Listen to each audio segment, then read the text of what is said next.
अस्सलाम वालेकुम स्टूडेंट्स, कैसे हैं आप? मुझे उम्मीद है कि आप ठीक ठाक होंगे। मेरी दुआ है कि शाद रहें, आबाद रहें, खाएं पिएं, अपनी सेहत का ख्याल रखें। मुताला पाकिस्तान का मैं आपको लेक्चर डिलीवर करने जा रही हूं, जिसमें हम बाब नंबर 2 के सवाल नंबर 9 को मुकम्मल जो है वो पढ़ेंगे।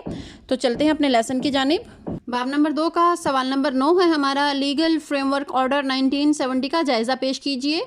ये है आपकी बुक के पेज नंबर 51 पर। आप यहाँ पे लिख लीजिए कि ये बुक का पेज नंबर 51 है। तो चलते हैं पेज नंबर 51 की जानिब। हमारी बुक के पेज नंबर 51 पर मौजूद है आंसर लॉन्ग क्वेश्चन नंबर 9 का। लीगल फ्रेमवर्क ऑर्डर के नाम से ये हेडिंग बनी हुई है और ये आपने पूरा जो है यहाँ तक इसी पेज पर एंडिंग है इसकी, यहाँ निशान लगा लीजिए, लिख लीजिए कि ये लॉन्ग क्वेश्चन नंबर 9 यहाँ से स्टार्ट हो रहा है, यहाँ पर मुकम्मल हो रहा है। Is it clear? चलते हैं रीडिंग की तरफ। नवंबर 1969 में अबूरी आइन की तश्कील के लिए जनरल याहिया खान ने एक कमीशन तरतीब दिया।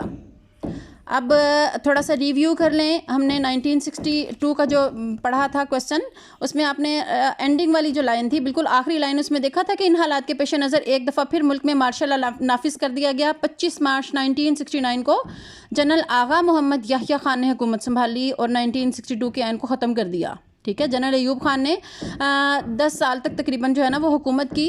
कब से कब तक? 1958 से लेके 1969 तक। ठीक है, उन्होंने हुकूमत की थी, 10 साल तक हुकूमत की। तो अब जनरल याहिया खान ने उनकी जो हुकूमत थी उसका तख्ता उलट दिया और 1969 में जनरल याहिया खान जो है वो बरसरे इक़्तिदार आ गए। उन्होंने क्या किया? अबूरी आइन की तश्कील के लिए एक कमीशन तरतीब दिया। अबूरी आइन क्या होता है? अबूरी आइन होता है कि जब जो नाफिज किया गया आइन है उसको ख़त्म कर दिया जाए। 1962 का जो आइन था उसको ख़त्म कर दिया गया, तो फिर मुल्क जो है वो आइन के बगैर तो नहीं चल सकता था, इसलिए एक अबूरी आइन जो है वो तश्कील दिया गया। अबूरी आइन क्या था? वो लीगल फ्रेमवर्क ऑर्डर था। क्लियर? जिसने 30 मार्च 1970 को इसे हतमी शक्ल दे दी गई, हतमी शक्ल में पेश किया। इस लीगल फ्रेमवर्क ऑर्डर के अहम निकात दर्ज झैल थे। नंबर 1, मगरबी पाकिस्तान से 1 यूनिट का खात्मा कर दिया गया और 4 सूबे बहाल कर दिए गए। मगरबी पाकिस्तान कौन सा? मैंने आपको पिछले क्वेश्चन में बताया था, मौजूदा पाकिस्तान। ये हमारा मगरबी पाकिस्तान था उस वक्त। ठीक है, मगरबी पाकिस्तान से 1 यूनिट का खात्मा कर दिया गया। 1962 के आइन में ये बात वाज़े कर दी गई थी कि सूबों के इख्तियारात को ख़त्म करके एक जो है ना वो अकाई में उनको चेंज करके 1 यूनिट का नाम दे दिया गया था। अब ये 1 यूनिट ख़त्म करके 4 सूबे जो है वो बहाल कर दिए गए। इंतखाबात के लिए अवाम को बराह रास्त वोट डालने का हक़ दिया गया। बराह रास्त वोट डालने का यानी जनरल अयूब खान के दौर में जमहूरी निज़ाम जो है वो ख़त्म हो गया था, यानी अवाम को वोट डालने का हक़ जो है वो ख़त्म हो गया था। लेकिन अब अवाम को बराह रास्त वोट डालने का हक़ दे दिया गया और राय दही के लिए 21 साल की उम्र मुकर्रर की गई। राय दही यानी इलेक्शन जो वोट डाल सकते थे उसके लिए 21 साल की जो है वो उम्र मुकर्रर। सूबों के दरमियान कौमी असम्बली की सीटों की बराबर तकसीम को ख़त्म करके तमाम सूबों को इनकी आबादी के लिहाज से नशिस्तें दी गई। कौमी असम्बली कौन सी होती है? एक होती है कौमी असम्बली जिसमें पूरे मुल्क का इंतज़ाम इंसराम चलाया जाता है, और एक होता है सूबाई असम्बली जिसमें सिर्फ सूबों के जो है ना वो इंतज़ाम संभाले जाते हैं। ठीक है, कौमी असम्बली में सीटों की बराबर जो है ना वो तकसीम थी 1962 के आइन में। हालांकि पंजाब जो है वो आबादी के लिहाज से बहुत बड़ा सूबा था और बलूचिस्तान सबसे छोटा सूबा था, लेकिन तमाम सूबों को बराबर जो है ना वो तकसीम किया गया था सीटों के लिहाज से। तो अब क्या किया गया कि आबादी के लिहाज से जो है ना वो इनकी नशिस्तें मुकर्रर की गई। कौमी असम्बली की कुल नशिस्तों की तादाद 313 कर दी गई, जिनमें 13 नशिस्तें ख़वातीन के लिए मखसूस कर दी गई, जबकि ख़वातीन को जनरल नशिस्तों पर इंतखाब लड़ने का हक़ जो है वो भी दे दिया गया।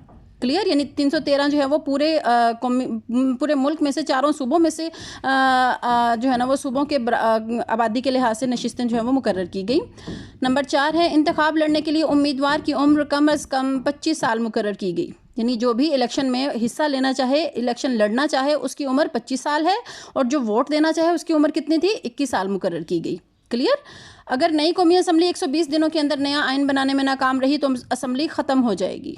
नया जो है ना वो आइन बनाना था ना, ये तो अबूरी आइन जो है ना वो, कुछ अबूरी आइन जो होता है वो टेम्परेरी होता है, थोड़े टाइम के लिए होता है, उसको जो है ना वो नहीं किया जा सकता, यानी मुसलसल उसको इस्तेमाल नहीं किया जा सकता, कुछ अर्सा के लिए बनाया जाता है। तो इसी हुकूमत ने, इसी जो है ना वो कमीशन ने नया आइन जो है ना वो बनाना था, तो 120 दिनों का जो है ना वो टारगेट दिया गया।